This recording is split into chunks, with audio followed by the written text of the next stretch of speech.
Christ said, "I know how very difficult your life is. As I descend from the heights of spiritual joy to make contact with your earthly vibrations, I myself feel the changes of consciousness within myself, and feel the pressure of the heavy, burdensome vibrations and your thoughts upon my soul." When I came to Earth 2,000 years ago, my mission was to enlighten the minds of people who had taken on into themselves a religion part pagan, part mystical. The people who had so imbued themselves were arrogant and convinced that they were the chosen people of a God, Jehovah, whom they ardently believed in, but who did not exist. Their prophets spoke of their mystical perception of some transcendent spiritual consciousness. They used imaginative language to describe this God. They created mental images of greatness and grandeur. They also produced a desired effect of controlling the people by fear of reprisal from heaven in the shape of personal loss, disease, deprivation, pest, and climatic disaster. The purpose behind Jesus' life in Palestine was to teach the Jews that their perception of their Creator was entirely wrong, but their fanatical adherence to their treasured religious beliefs were impenetrable, and consequently, instead of achieving my purpose on earth, I was crucified because of them. It is not possible for me to return to earth in any form, either as a child which could not contain my powerful vibrations, or as a celestial being. The multitudes would be unable to see me. Just as there are things seen and heard by animals which are invisible to the human eye, so do I remain invisible to people who are on earthly wavelength. Consequently, I have had to prepare the mind of an evolved soul who took on human form to bring my message to earth.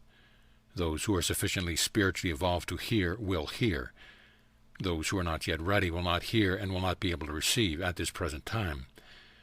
But all people are on the upward walk leading eventually to the very highest celestial kingdom. So what is my true mission this time through the mind of another? It is to try to make people fully aware of the way in which their universe has been brought into visible manifestation and being. This is the first and most important message ever brought to earth, since it goes way beyond superficialities, to the very basic level of all creativity, and deals with that part that humans play in that creativity, in the creativity of their personality, health, relationship, environment, experiences, and events in their lives. It explains the reason for their success in their daily lives, or their lack of it. It outlines a sure way to change persistent failure into success.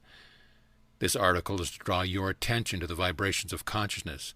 As your thoughts change, so do the vibrations, because these are responsible for the appearance of all things.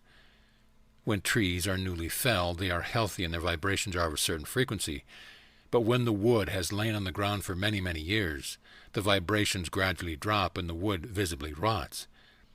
You should understand that the appearance of the wood is only changing because the vitality and vibration are gradually fading away.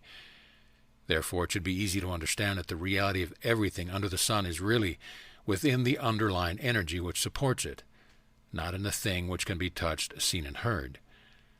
The same applies to your bodies. In the beginning, vibrations in a healthy body are normal. Later on, through wear and tear and negative thoughts, the vibrations begin to drop to such an extent that the tissues change and sickness sets in.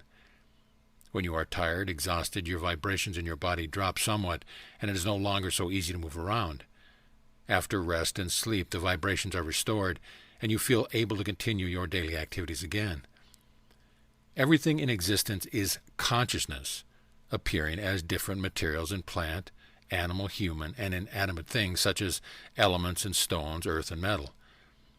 Everything you encounter is really electrical particles vibrating at a certain rate, producing certain appearances.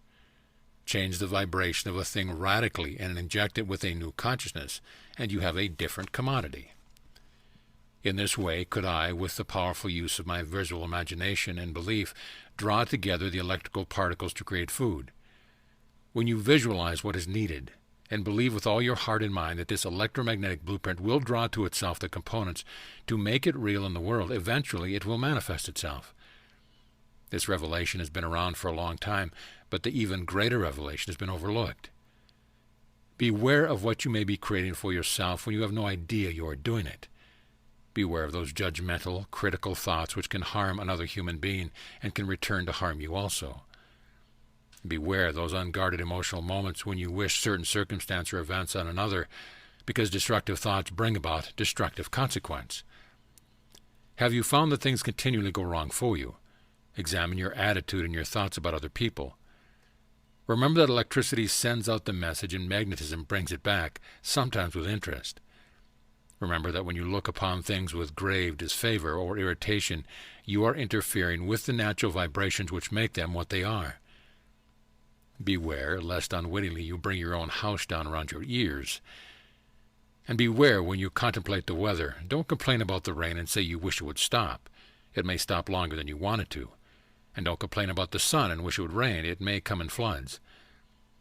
When you walk Christ's way, my way, you'll take everything in the world which is posing problems to divine consciousness, the Father, and ask for judgments or needs which will be entirely suitable for you. In this way, the Father, which is intimately connected with you, within you and around you, will respond with the right input of consciousness to put all things right for you.